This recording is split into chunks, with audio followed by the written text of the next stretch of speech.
We are not taught to be relational. We Mhm. are not taught to be mindful. We are not taught to be connected to our mind and body. We are not taught how the mechanism of our emotions and why we react and interact the way we do. None of these things are taught. It's not our fault. We are not taught to be self-compassionate. We're taught to be compassionate towards others. We're never taught how to be compassionate towards ourselves. What does that even look like? People say to me all the time, I don't know how to do that.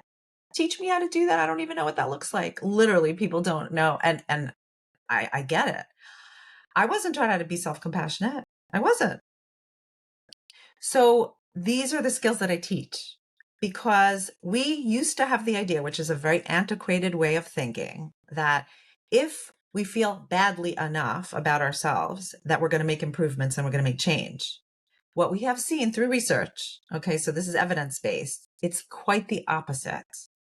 If we have low confidence, if we have low self-belief, low self-efficacy, low self-compassion, we actually don't thrive. We actually don't live a life of well-being. It's the opposite. When we do feel confident, when we do have self-efficacy, when we do have self-belief, when we do have self-compassion, that is when we take action on behalf of being our best self. And I'll ask my clients, I'll say a question that you need to ask yourself when you're taking an action. Is this leaning into my confidence or leaning outside of my confidence? And that is a mindful action that you're taking before decision making. That's a really important question to ask yourself. Do you really want to be doing this? Mhm. And we don't want to face ourselves. So sometimes we're so embarrassed and shameful that we're even thinking about that in order to get rid of the feelings, we'll just do the action. And then guess what happens? There's such a residual effect because then we have shame about what we did on top of feeling badly that we did it to begin with. And that's hard to get out of because it's layers and layers and layers of shame. And then we're stuck and then inaction and we don't thrive, right? That's it. We're helpless. We feel helpless.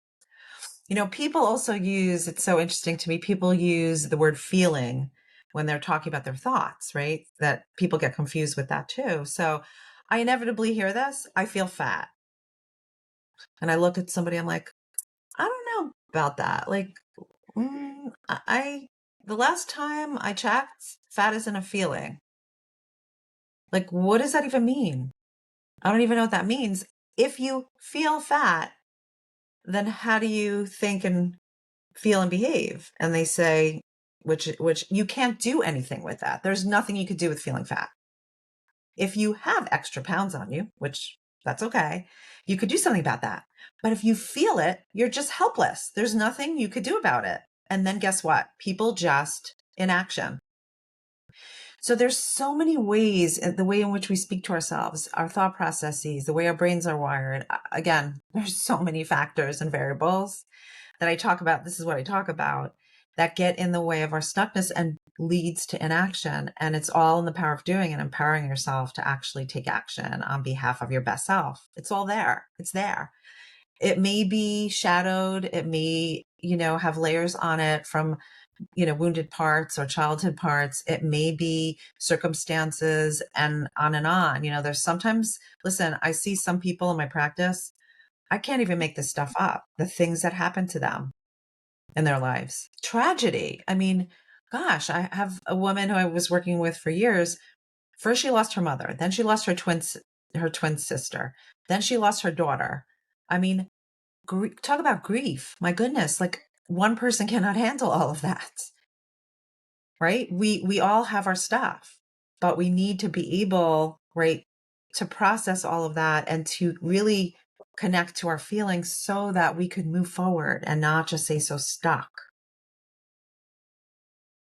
This is so powerful, all of what you're sharing here. And, I want to backtrack for a moment. Something I think is so interesting and we don't talk about enough. Like you said, this idea of we're always kind of able to exercise compassion for everybody else, but not exercising self compassion, which kind of opens the gateway to that deeper relationship because it's kind of the ego.